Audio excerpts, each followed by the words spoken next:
نحمده ونستعينه ونستغفره ونؤمن به ونتوكل عليه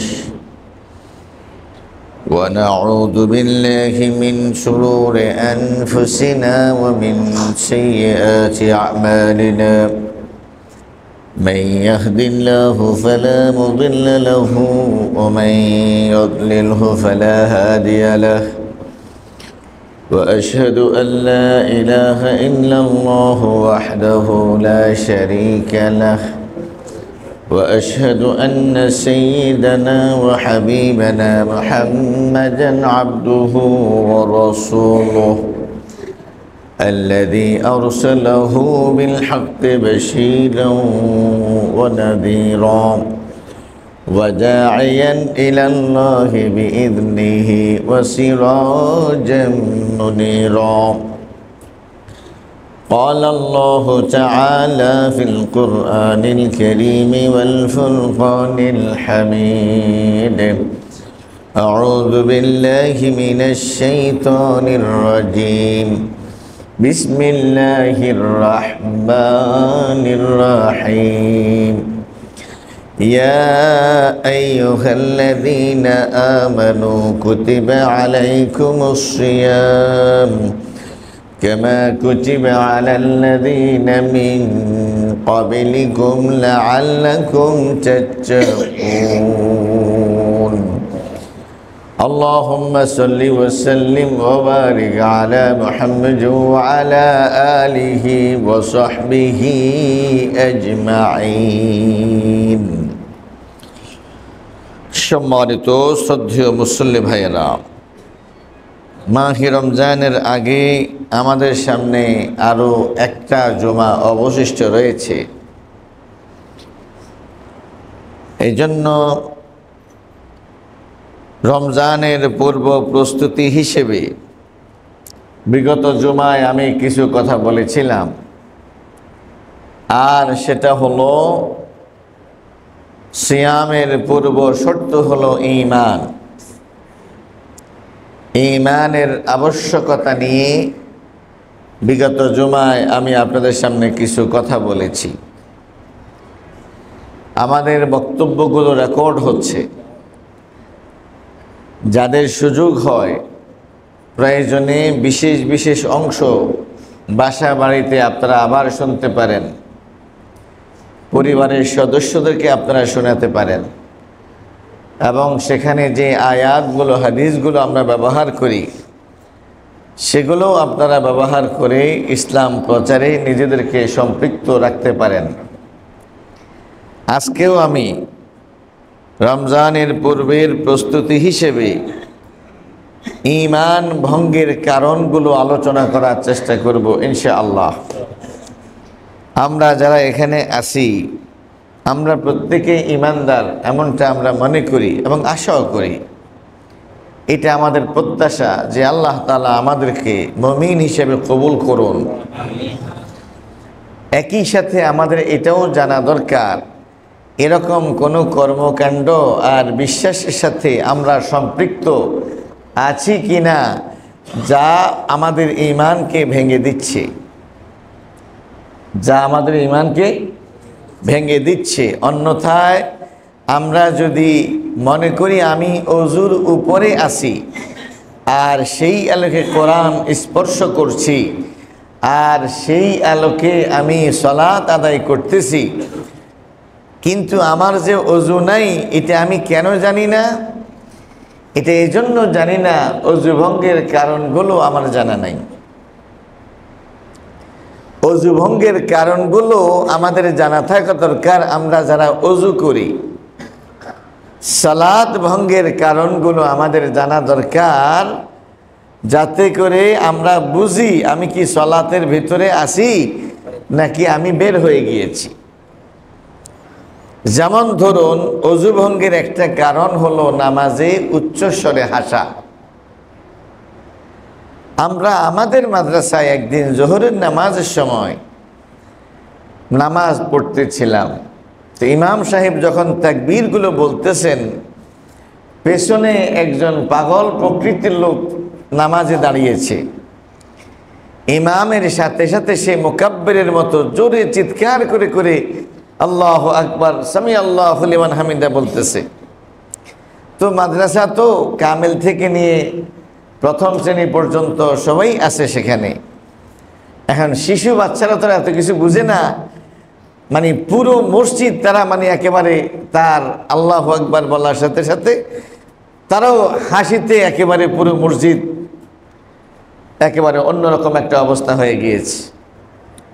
ইমাম সাহেব তখন দাঁড়িয়ে বললেন, অনেকেই হয়তো হেসেছেন পাগলের পাগলামিমূলক আচরণের কারণে, কিন্তু হাসতে গিয়ে যাদের আওয়াজ বের হয়েছে তারা কিন্তু নামাজ তো বাতিল হয়েছেই, নামাজ তাদেরকে আবার পড়লেও কিন্তু হবে না যতক্ষণ না তারা ওযু করে, যতক্ষণ না তারা ওযু করে। তাহলে নামাজ ভঙ্গের অনেকগুলো কারণের একটি কারণ হলো নামাজে আওয়াজ করে হাসা, নামাজে আওয়াজ করে হাসা। তো উনি এটা বলার আগে আমার মাথায় কিন্তু আসে নাই, আমি ধারণা করেছি এদেরকে নামাজ আবার দোহরাইতে হবে, মাসালাটা আমার জানা আছে, কিন্তু ওই সময়ে তাদেরকে আবার ওযু করতে পাঠাইতে হবে এটা আমার মাথায়ও কাজ করে নেই। এই জন্য ভাইরা, আমরা যারা নামাজ পড়ি আমাদের জন্য এটা জানা ফরজ যে নামাজ ভঙ্গের কারণসমূহ। আমরা যারা এরকম সিয়াম পালন করি আমাদের জানতে হবে কি কি কারণে সিয়াম ভেঙে যায়, নষ্ট হয়ে যায়। আমরা যারা ওযু করি আমাদেরকে জানতে হবে কি কি কারণে ওযু ভেঙে যায়। অনুরূপভাবে আমি যে মুসলিম, আমি যে মুমিন, আমি ইমানের উপরে আছি নাকি নাই সেটা বুঝবো কিভাবে? যদি ইমান ভঙ্গের কারণগুলো আমার জানা থাকে। ইমান ভঙ্গের কারণগুলো আমার জানা থাকে, এটাকে আরবিতে বলা হয় নাওয়াকিদুল ঈমান। নাওয়াকিদুল ঈমান, ঈমান ভঙ্গের কারণ।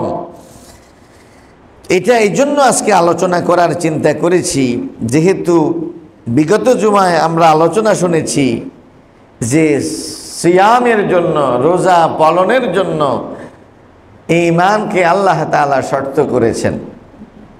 ঈমানবিহীন সিয়ামের কোনো মর্যাদা আল্লাহ তাআলার কাছে থাকবে না। শুধু সিয়াম না, কোনো আমলই গ্রহণযোগ্য হবে না যদি ঈমান না থাকে।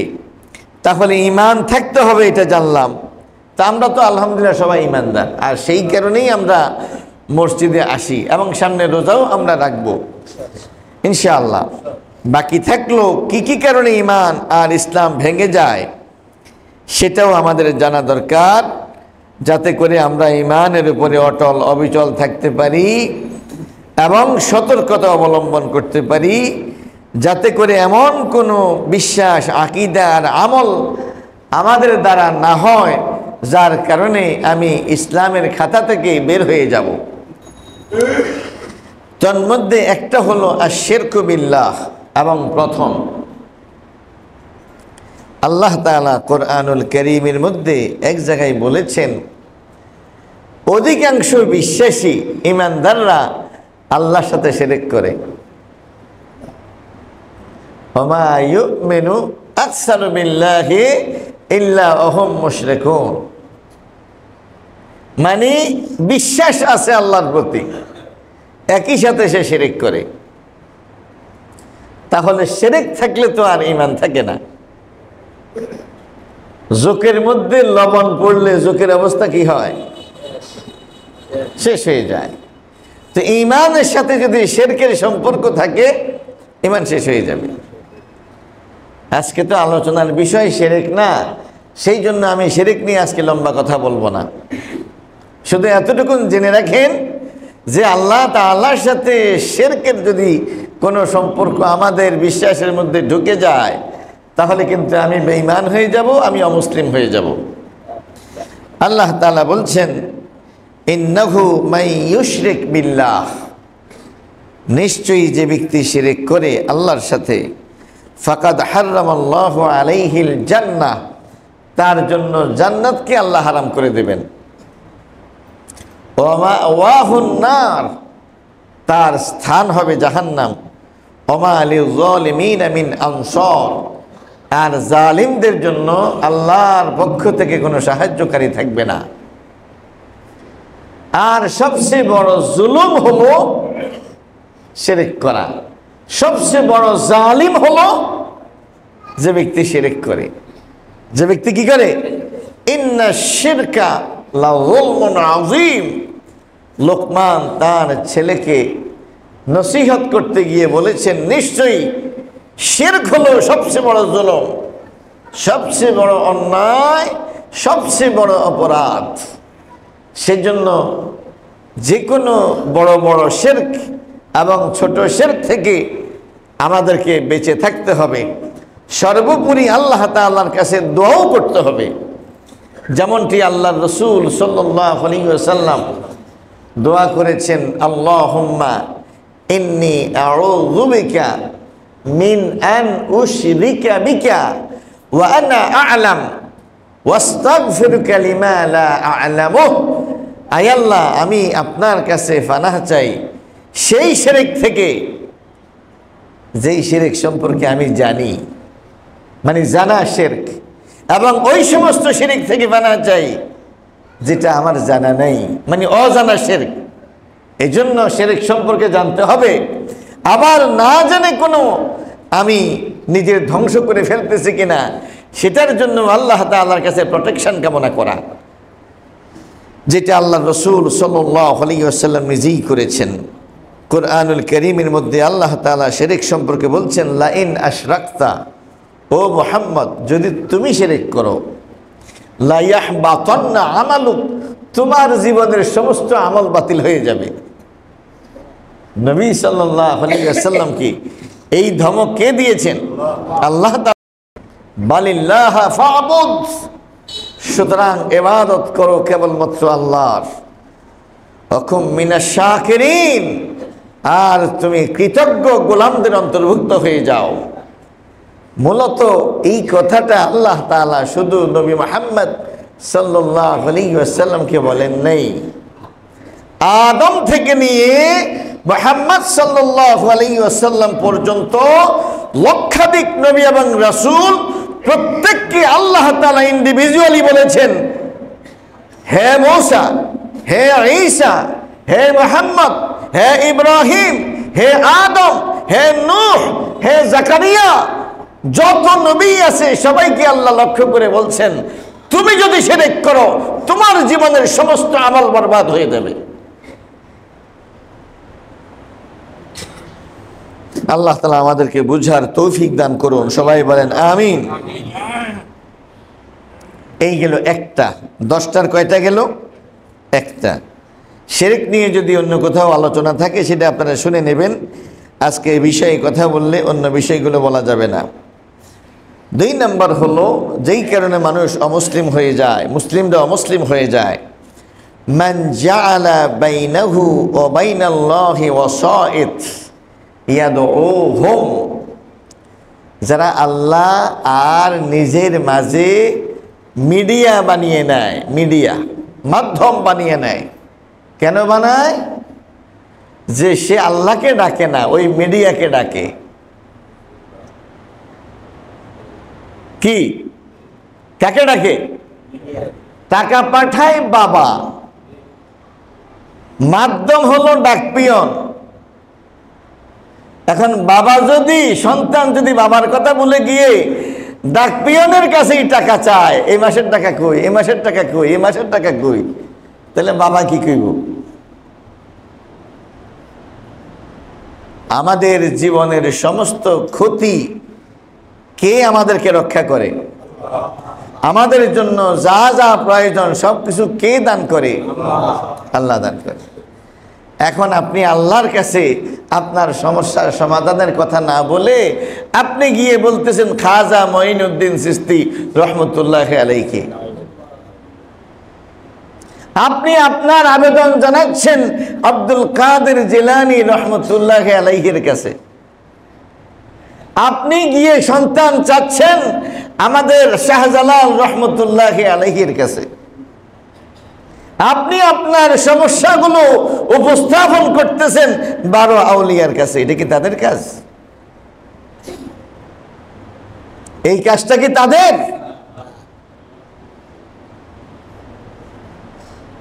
এই কাজটা তাদের না।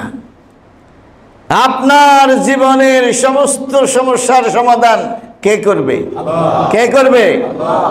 وَإِذَا سَأَلَكَ عِبَادِي عَنِّي فَإِنِّي قَرِيبٌ। আমার সম্পর্কে, আমি আল্লাহ সম্পর্কে ও মুহাম্মদ তোমার উম্মতেরা তোমাকে জিজ্ঞেস করে যে আমি কোথায়, আমি কোথায়, আমার পরিচয় আমি দিচ্ছি, আমি কোথায় আমি তাদেরকে জানাচ্ছি। প্রশ্ন করেছে তোমাকে, তুমি চুপ থাকো মুহাম্মদ, জবাব আমি দিচ্ছি। ইন্নী করিব, আমি দূরে না, আমি আমার গোলামের কাছেই আছি। আপনি কাছের আল্লাহ বাদ দিয়ে কার কাছে যাচ্ছেন? আর কে আপনাকে বললো এই লোকটা আপনার সমস্যার সমাধান করবে? অমেকের মুরিদ হয়ে যাও, কবরে মুনকার নকিরের প্রশ্নের জবাব উনি দিয়ে দিবে। এইভাবে পীর সাহেবের দল ভারী করার জন্য কতিপয় ভণ্ড মুরিদ সমাজের মধ্যে আছে নাকি নাই? নবী মুহাম্মদুর রাসূলুল্লাহ সাল্লাল্লাহু আলাইহি ওয়াসাল্লাম কিয়ামতের দিন আমাদের জন্য সুপারিশ করবে, কিন্তু তার কাছেও সুপারিশ দেওয়া যাবে না। তিনি সুপারিশ করবেন, কিন্তু সুপারিশটা কার কাছে চাইব? কার কাছে চাইব? কুল লিল্লাহি শাফাআতু জামিআ। হে নবী, আপনি বলে দিন সুপারিশের টোটাল ম্যানেজমেন্ট এটা আল্লাহর হাতে। কি? আল্লাহ তাআলাই বলবেন, হে ইব্রাহিম তুমি সুপারিশ করো। আল্লাহ তাআলাই বলবেন, হে মুহাম্মদ তুমি সুপারিশ করো। আল্লাহ তাআলাই বলবেন, হে নূহ তুমি সুপারিশ করো। আল্লাহ তাআলাই বলে দিবেন, এ শহীদ তুমি সুপারিশ করো। আল্লাহ তাআলাই বলে দিবেন, এই হাফেজ কোরআন তুমি সুপারিশ করো। আল্লাহ তাআলাই বলে দিবেন, এই আলেম তুমি সুপারিশ করো। আল্লাহ তাআলাই বলে দিবেন, এই কোরআন তুমি সুপারিশ করো। আল্লাহ তাআলাই বলে দিবেন, সিয়াম তুমি সুপারিশ করো। কি বলেন, ঠিক কিনা? একই সাথে আল্লাহ তাআলা সুপারিশকারীদেরকেও নিয়ন্ত্রণ করবেন, কন্ট্রোল করবেন। যে কারো ব্যাপারে সুপারিশ করা যাবে ওয়ালা ইয়াশফাউনা ইল্লা লিমান ইরতাদা। সুপারিশকারীরা সুপারিশ করবে না যে কারোর জন্য, কেবল তাদের জন্য সুপারিশ করবে যাদের ব্যাপারে আল্লাহ রাজি এবং খুশি। কি ঠিক কিনা? কি? আচ্ছা, আপনাদের এখন কেউ যদি ডক্টর ইউনূসের খুব কাছের লোক হয়, অথবা উপদেষ্টা মাহফুজদের কাছের লোক হয়, অথবা নাহিদ এবং আসিফদের কাছের লোক হয়, সেই লোকটা যদি বিগত সরকারের কোনো অপরাধী আর অন্যায়কারীর ব্যাপারে সুপারিশ করে, এই সুপারিশ কি সে গ্রহণযোগ্য হবে সেখানে? সুতরাং সুপারিশকারীরা কিয়ামতের দিন স্বাধীন থাকবে না। আল্লাহর কোন শত্রুর ব্যাপারে তারা সুপারিশ করতে পারবে না, আল্লাহর কোন দুশমনের ব্যাপারে তারা সুপারিশ করতে পারবে না। সেই জন্য আল্লাহ তাআলা বলছেন সুপারিশকারীরা সুপারিশ করবে, কিন্তু টোটাল ম্যানেজমেন্ট আমার হাতে থাকবে। আমার অনুমতি ছাড়া কেউ সুপারিশ করতে পারবে না, আবার আমার অনুমতি ছাড়া যে কারোর জন্য সুপারিশ করতেও পারবে না।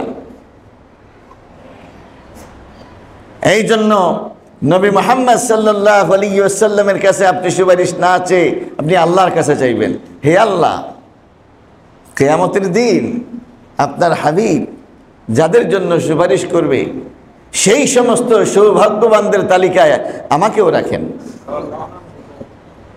কথা বুঝে আসছে? এই জন্য আল্লাহ আর বান্দার মাঝে মিডিয়া বানানো, আল্লাহর সাথে দুনিয়ার নেতাদের উদাহরণ দিতে যাবেন না। আমার আল্লাহ দুনিয়ার নেতা নেত্রীদের মতো অজ্ঞ মূর্খ নন, বেখবর নন। এই এলাকার কে বিএনপি করে কে বিএনপি করে না এটা তারেক জিয়া জানে না, এটা এই এলাকার নেতা জানে।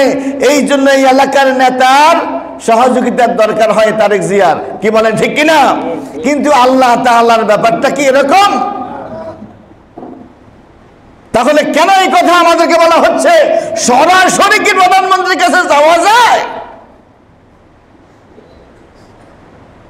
প্রধানমন্ত্রীর অক্ষমতা আছে, আমার আল্লাহর অক্ষমতা নেই।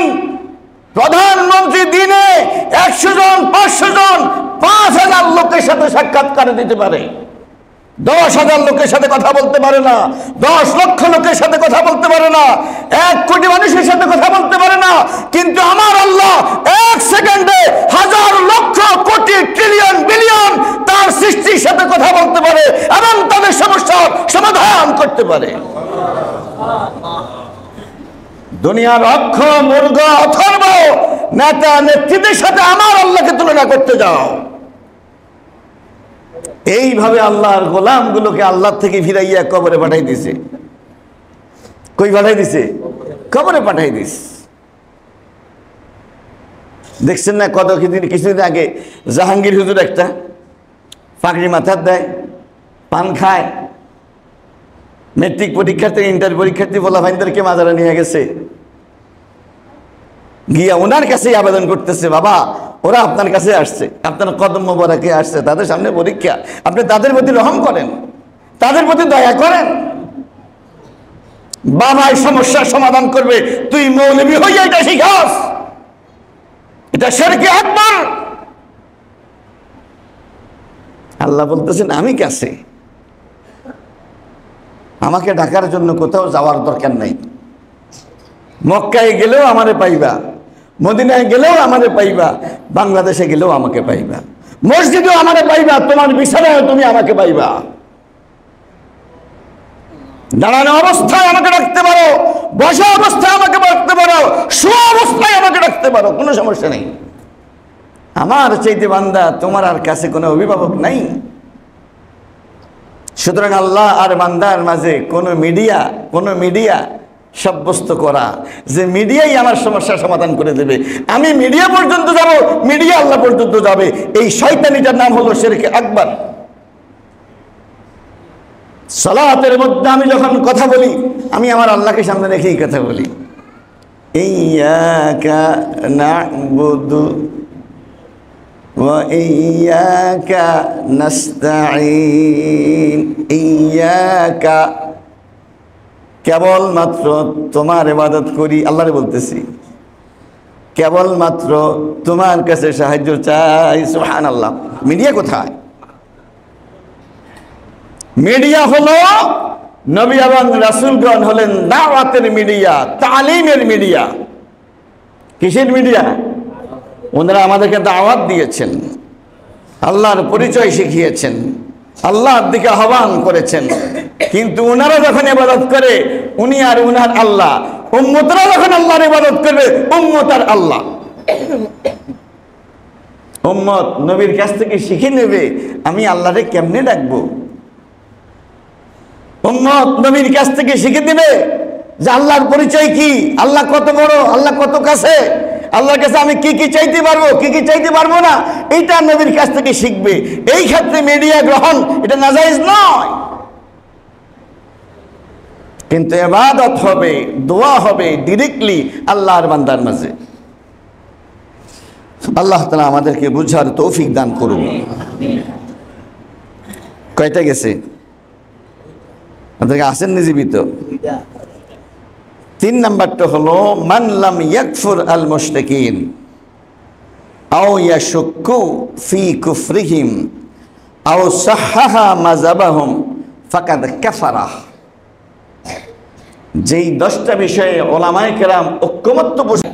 এখন যে ব্যক্তি মনে করে ওই লোকটা শিরক করার পরও ইসলামে আছে, ইসলাম থেকে বের হইছে না, যে ব্যক্তি এমন মনে করে সে ইসলাম থেকে বের হয়ে গেছে। আও ইয়াশুক্কু ফি কুফরিহিম, অথবা মুশরিক কাফের হয়েছে কিনা এই বিষয়ে যে ব্যক্তি সব সন্দেহ করে, কি করে?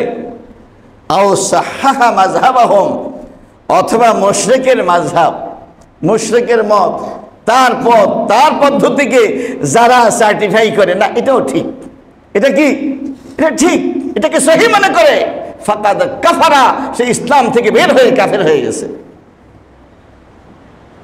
কথা কি বুঝে আসছে? আল্লাহ তাআলা আমাদেরকে বুঝার তৌফিক দান করুন। এর কারণ কি, আয়াত কি, দলিল কি? আল্লাহ তাআলা বলছেন, ইয়া আইয়ুহাল্লাযীনা আমানু ইন্নামাল মুশরিকুনা নাজাস। ওহে বিশ্বাসীরা, ওহে ইমানদারেরা, যারা শিরক করে, মুশরিকরা, তারা হলো অপবিত্র। তারা কি? মুশরিক যদি গোসল করে আসে পবিত্র হবে না, ওযু করলেও কিন্তু, তায়াম্মুম করলেও কিন্তু পবিত্র হবে না, কারণ তার অপবিত্র হলো বিশ্বাস। তার অপবিত্র কি? বিশ্বাস। আর মুমিনের ওযু ফরজ হইল, গোসল ফরজ হইল, এই লোকটা আদতে পবিত্র, তার আসল পবিত্র, তার বিশ্বাস পবিত্র। হযরত আবু হুরায়রা রাদিয়াল্লাহু তাআলা আনহু, তিনি একবার তার উপরে গোসল ফরজ ছিল, গোসল এখনো তিনি করেন নাই। ইতিমধ্যেই নবীজির সাথে তার দেখা হলো, তিনি সালাম দিলেন, আসসালামু আলাইকুম রাহমাতুল্লাহ। নবীজিও সালামের উত্তর নিলেন, ওয়া আলাইকুম আসসালাম রাহমাতুল্লাহ। এই সামান্য কিছুক্ষণ দেখা হওয়ার পরেই আবু হুরায়রা পালাই গেছে। উনি আর বেশিক্ষণ এখানে স্টে করলেন না, কারণ যে তিনি অপবিত্র। এই অবস্থায় তার এখানে অবস্থান করা, তিনি এটাকে ভালো মনে করলেন না। তিনি দ্রুত বাসায় গিয়ে গোসল করে আবার নবীজির কাছে আসছেন। কি আবু হুরায়রা, তুমি কোথায় ছিলা?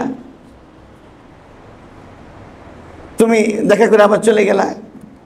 কয়, ইয়া রাসূলুল্লাহ সাল্লাল্লাহু আলাইহি ওয়াসাল্লাম, আমার কাছে একটু কেমন কেমন লাগতেছে যে আপনার সাথে বসে কথা বলবো, এই অবস্থায় যে আমার উপরে গোসল ফরজ। আল্লাহ রাসূল সাল্লাল্লাহু আলাইহি ওয়াসাল্লাম বলছেন, ইন্নাল মুমিন লা ইয়ানজাস।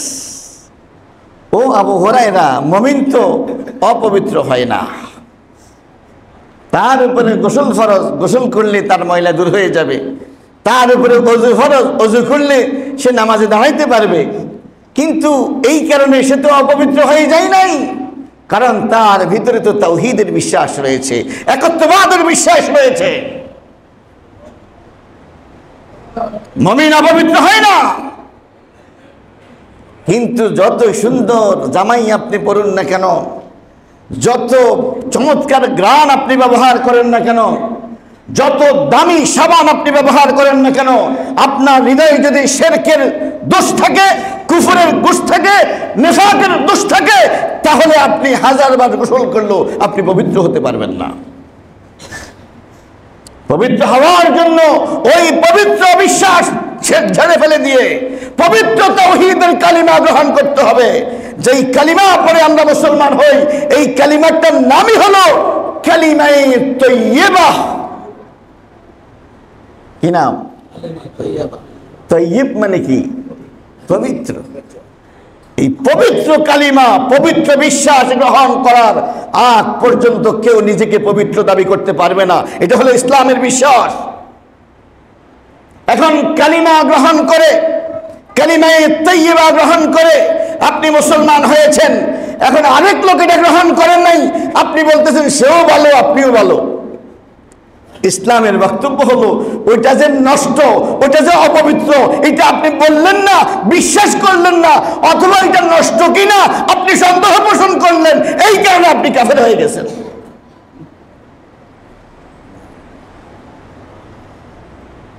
কথা কি বুঝে আসছে? মুহাম্মাদুর রাসূলুল্লাহ والذين معه أشداء على الكفار। মুহাম্মদ এবং তার সাথীরা, তাদের গুণ হলো এক নাম্বার, আশিদ্দাউ আলাল কুফার। তারা কাফেরদের ব্যাপারে বজ্রের মতো কঠোর। তার মানে কি কাফের দেখলেই তরবারি দিয়ে জবাই করে ফেলতে হবে? তার মানে কি তার মানে হলো কুফরি আদর্শের ব্যাপারে তারা আপোষহীন ছিলেন। টাকা কম থাকতে পারে, পয়সা কম থাকতে পারে, বাড়ি কম থাকতে পারে, গাড়ি কম থাকতে পারে, নিরাপত্তার হুমকি থাকতে পারে, এত তো সত্ত্বেও তারা কুফরের দিকে নিজেদেরকে কখনো কি করেন নাই, দুর্বল করেন নাই। কুফরির ব্যাপারে অটল আর অবিচল থাকতে হবে তাদেরকে, যে এটার সাথে কোনোভাবেই আপোষ করা যাবে না। আপোষহীন ভাবে তাওহীদকে লালন করতে হবে, আপোষহীন ভাবে একত্ববাদকে লালন করতে হবে। শিরকের সাথে সমস্ত সম্পর্ক ছিন্ন করতে হবে। এমনকি আপনার সন্তান যদি শিরক করে, তার সাথে আপনার সম্পর্ক ছিন্ন করা ফরজ। তার উপার্জন খাওয়া আপনার জন্য হারাম, ঘর থেকে বের করে দেওয়া আপনার জন্য ফরজ।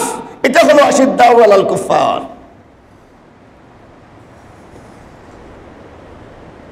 তবেই তো বোঝা যাবে আপনার গায়রত আছে, আপনি আছেন ইসলামের উপরে, আপনি আছেন নামাজের উপরে, আপনি আছেন হজ আর উমরার উপরে, আপনি আছেন জামাতে ইসলামের আমির, আপনি আছেন পীর সাহেবের খলিফা, আপনি হলেন তাবলীগের চিল্লা দেনেওয়ালা, কিন্তু আপনার পোলা মুশরিক,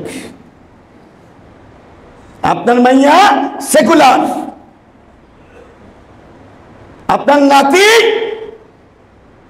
ইসলাম বিরোধী কর্মকাণ্ডের সাথে জড়িত, সমকামী। আপনি এদেরকে নিয়ে প্রাউড ফিল করেন যে আমি সবাইকে নিয়ে আসি। তামাশা, প্রতারণা, এটা চিট আল্লাহ তাআলার সাথে করা। মাহে রমজান আসতেছে, রোজা অনেক পরে, বেঈমানের ফেলে রোজা আসে নাই, রোজা দিয়ে আপনি কি করবেন? আল্লাহর দুশমনের সাথে আপনার সখ্যতা, আল্লাহর বন্ধুদের সাথে আপনার দূরত্ব, কি পাইছেন আপনি? আপনার শত্রুর সাথে কেউ বন্ধুত্ব করলে রাগে আপনার শরীর কাঁপতে থাকে। সকাল থেকে সন্ধ্যা, সন্ধ্যা থেকে সকাল পর্যন্ত আল্লাহর দুশমনের সাথে আপনার হাসাহাসি, আপনার মাখামাখি, আপনার ব্যবসা, আপনার বাণিজ্য, কোনো সমস্যা হইতেছে না আপনার ইমানের। শয়তানি পাইছেন।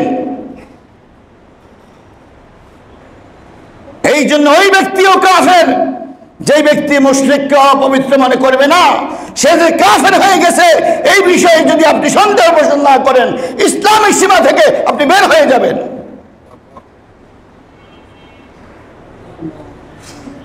এটা তো খুব সহজেই আপনি বুঝবেন। বিএনপির স্ট্যান্ডিং কমিটির কোন সদস্য যদি ওবায়দুল কাদেরের ব্যাপারে দুর্বলতা দেখায়, ও কি বিএনপি করতে পারবে? হ্যাঁ, এটা তো খুব ভালো করেই বুঝেন। নর্মাল একজন ব্যক্তি বললে, তোর যেহেতু ওবায়দুল কাদের সাহেবের প্রতি এত মহব্বত, এত ভালোবাসা, তোর বিএনপি করার দরকার কি?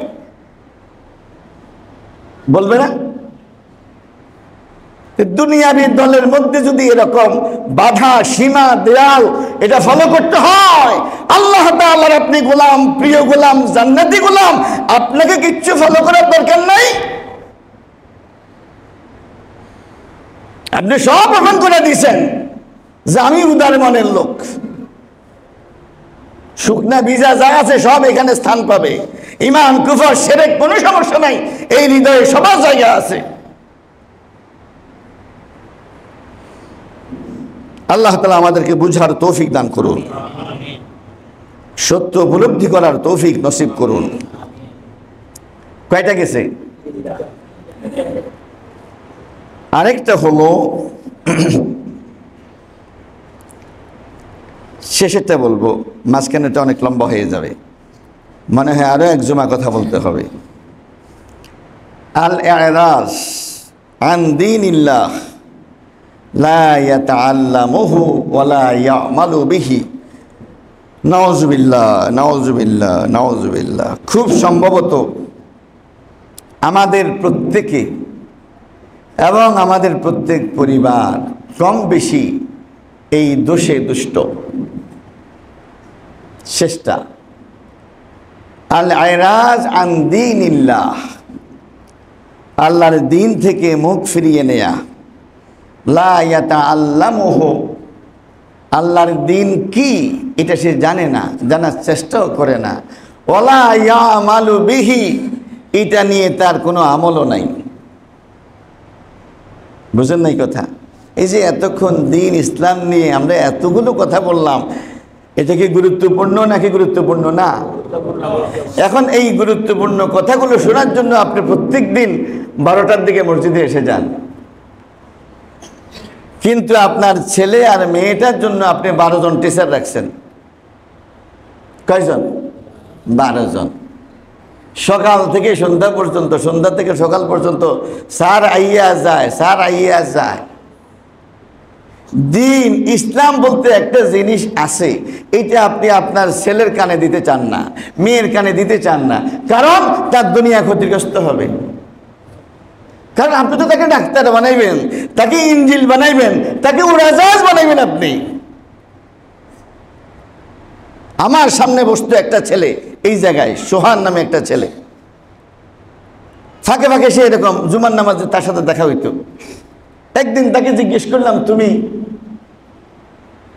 5 ওয়াক্ত নামাজ পড়ো? কয় হুজুর সময় পাই না, স্যাংরা ফলায় সময় পাই না। কি হয়েছে? খালি একের পর এক খালি স্যার হয়ে আইয়ে বাসায়, অঙ্কের স্যার, হেডা গেলে আইয়ে বাংলা স্যার, হেডা না যাতে আরেকটা খাড়াই থাকে গানের স্যার, মানে এইভাবে স্যার বিদায় করতে করতে তার নামাজের টাইম নাই। হাসরের ভয়াবহতার কথা বলেছেন, মিজানের কঠিন পরিস্থিতির কথা বলেছেন, সিরাতের ভয়াবহতার কথা বলেছেন, জাহান্নামের আযাবের কথা বলেছেন। এই যে সতর্কগুলো করেছেন, আল্লাহ তাআলা বলেন যারা কাফের তাদের বৈশিষ্ট্য হলো এই বিষয়ে তারা মাথা কামাবে না, এই বিষয়ে তারা মাথা কামাবে না। এটাও যে একটা চ্যাপ্টার, এটা তারা মাথায় নেবে না। ওয়াল্লাযীনা কাফারু আম্মা উনযিরু মু'রিদুন, কাফের হলো তারা, তাদেরকে যেই বিষয়ে সতর্ক করা হয়েছে এই বিষয়ে তাদের কোনো খবর নাই, এই বিষয়ে তাদের কোনো খবর নাই। আল্লাহ বলছেন ওয়াফি যালিকা ফালইয়াতানাফাসিল মুতানাফিসুন, তাদের উচিত হলো জান্নাতের জন্য কম্পিটিশন করা, তাদের উচিত হলো এরকম আল্লাহর ক্ষমা পাওয়ার জন্য কম্পিটিশন করা, তাদের উচিত হলো আল্লাহ ওয়ালা হওয়ার জন্য কম্পিটিশন করা। কিন্তু আমি, আমার স্ত্রী, আমার সন্তান, আমার পরিবারের কোনো সদস্য এগুলো নিয়ে কম্পিটিশন করে না।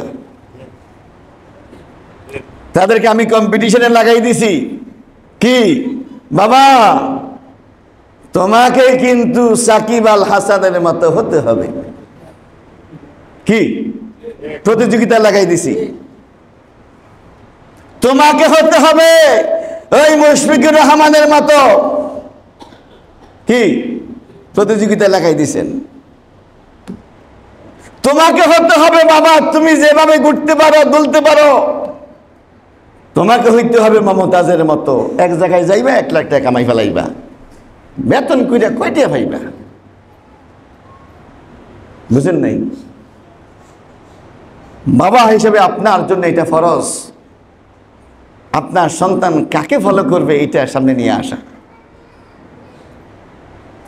পারস্য জাতি, ইরান জাতি, সভ্য জাতি, আপনারা জানেন 1000 বছর ইতিহাস তাদের আছে। আজকে পড়লাম আসার সময় হযরতে হুযায়ফা ইবনুল ইয়ামান, তিনি যখন পারস্যে গেলেন, সেখানকার কাফের নেতৃবৃন্দের সাথে উনি বসে বসে খাচ্ছেন। একটা ছোট্ট খাবার পড়ে গেল প্লেট থেকে, তিনি এটাকে মুছে ময়লা দূর করে খাইতেছেন। তখন একজন তাকে নিষেধ করছে, এটা করিও না, আমাদের ইসলাম, আমাদের মুসলমানদের বদনাম হবে, বলবে এদের কোনো রুচি নাই, এরা ব্যাকডেটেড, এটা অকর্মান না, এরা আধুনিক না, এরা সেকেলে। হযরত হুযায়ফা তখন বলছেন আনাতরুকু সুন্নাত হাবিবি লিহাউলাইল হুমাকা, এই সমস্ত কাফের, মুশরিক, মুনাফিক, দুনিয়াদার, আল্লাহদ্রোহী, এই সমস্ত মূর্খ, আহমাক, এদের জন্য আমরা আমাদের প্রিয় হাবিব মুহাম্মদুর রাসূলুল্লাহ সাল্লাল্লাহু আলাইহি ওয়াসাল্লামের সুন্নাতকে ছেড়ে দেব?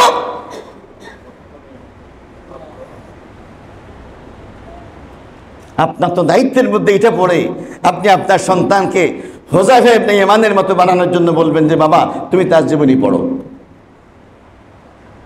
জীবনী পড়ে যদি আমাকে বলতে পারো তার জীবনে কি কি ভালো দিক আছে, আমি তোমাকে একটা সাইকেল কিনে দেব, আমি তোমাকে ক্রিকেট ব্যাট কিনে দেব, আমি তোমাকে নিয়ে চাইনিজ হোটেলে গিয়ে খাবার খাবো, এটা পরে যদি আমাকে 10টা পয়েন্ট বলতে পারো। কিন্তু আপনি আপনার সন্তানদেরকে ইসলাম সম্পর্কে বেখবর রাখছেন। আপনার ছেলে কথা বলতে গেলে বাংলায় কথা কম বলতে পারে, ইংরেজিতে বলে। সূরা ফাতিহা জিজ্ঞেস করলে কিচ্ছু পারে না, আলু কচু কিচ্ছু পারে না। এত মাস্টারের মধ্যে একজন হুজুর আপনার বাসায় চান্স পাইল না। তো আল্লাহ তাআলা কোরআনুল কারীমের মধ্যে বলছেন, আল্লাহ তাআলা যে সমস্ত বিষয়ে ভয় দেখাইছেন সেই সমস্ত বিষয়ে যারা বেখবর থাকে তারা কাফের। মুসলমান পরিবারের সন্তান কিন্তু অটোমেটিক্যালি সে অমুসলিম। কথা কি বুঝে আসছে? আসুন ভাইরা, সামনে মাহে রমজান, আসুন ইসলাম সম্পর্কে, ঈমান সম্পর্কে আমরা জানি, আমাদের সন্তানদেরকে জানানোর চেষ্টা করি। বিশেষ করে ঈমান এবং ইসলাম ভঙ্গের যেই সমস্ত কারণ, সেই সমস্ত বিষয়ে আমাদেরকে সজাগ এবং সতর্ক হওয়া এবং পরিবারকে সতর্ক করা। আল্লাহ তাআলা আমাদের প্রত্যেককে তাঁর দ্বীন ইসলামের উপর পরিপূর্ণভাবে আমল করা তৌফিক নসিব করুন। আমিন। ওয়া সাল্লাল্লাহু তাআলা আলা খায়রি খালকিহি মুহাম্মদ ওয়া আলা আলিহি ওয়া সাহবিহি আজমাইন।